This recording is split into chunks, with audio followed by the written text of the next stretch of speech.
Good evening, and thank you for tuning in to WMAT Radio. My name is Matt Holland, and I'll be your host for tonight's show, which is a recap of American history and World War I. American life prior to World War I was very progressive. Larger buildings were being built, cities were growing at an enormous pace. Bicycles were one of the largest forms of transportation at the time. While there were a few motor cars on the road, most people were still transported via horse-drawn vehicles. Outdoor toilets were the norm. However, indoor plumbing was starting to become popular in some urban areas. Most people still had to go outside to use the restroom. Many Americans, including the lower class, could not afford radios. Music was very popular at the turn of the century, and many Americans were musicians and made their own music. Middle and upper class citizens enjoyed going to the theater to see singers, dancers, comedians, much like we do today. Tennis, croquet, and golf were popular sports, as well as shopping, which was a new idea introduced in American culture at this time. Failure of Reconstruction had led a great number of African Americans to relocate from the South into cities and urban areas in the North, looking for the promise of work and jobs. Civil rights at the time was still progressing. In 1896, the U.S. Supreme Court upheld the constitutionality of segregation under the separate but equal doctrine.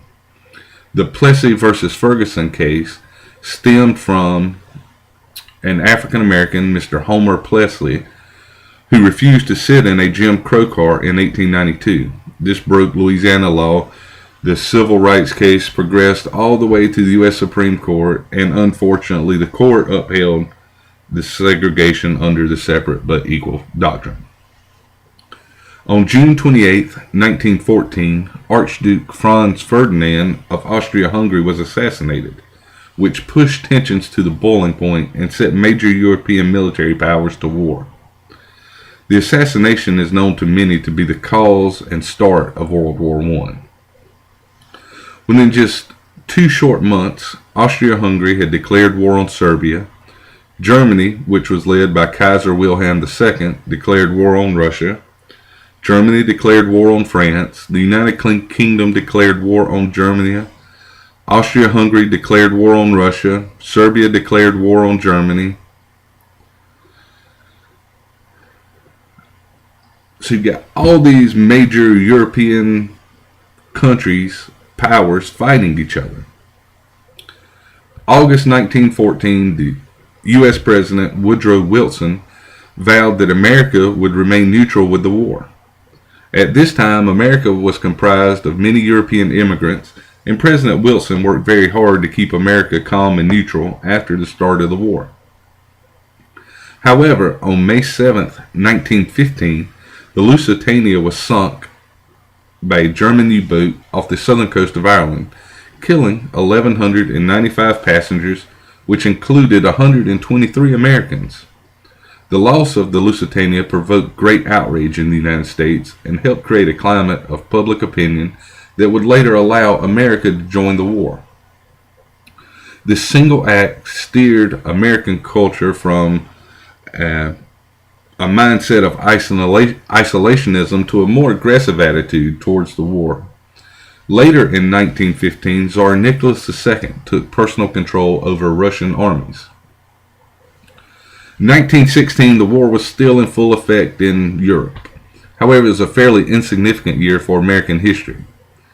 In the summer of 1916, America occupied the Dominican Republic, and the Marine Corps took over control of Santo Domingo.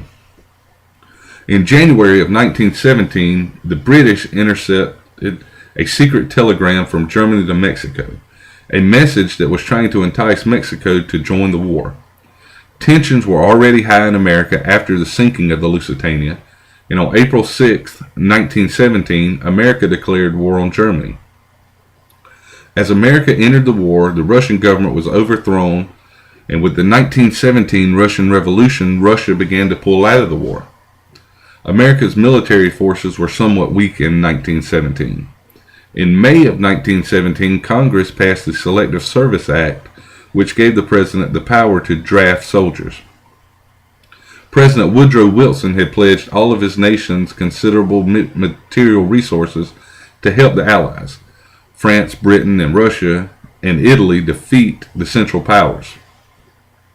Of the almost 4.8 million Americans who eventually served in the war, some 2.8 million had been drafted. In 1918, the war was finally over. Germany formally surrendered on November 11th, 1918, and all nations agreed to stop fighting while the terms of peace were negotiated.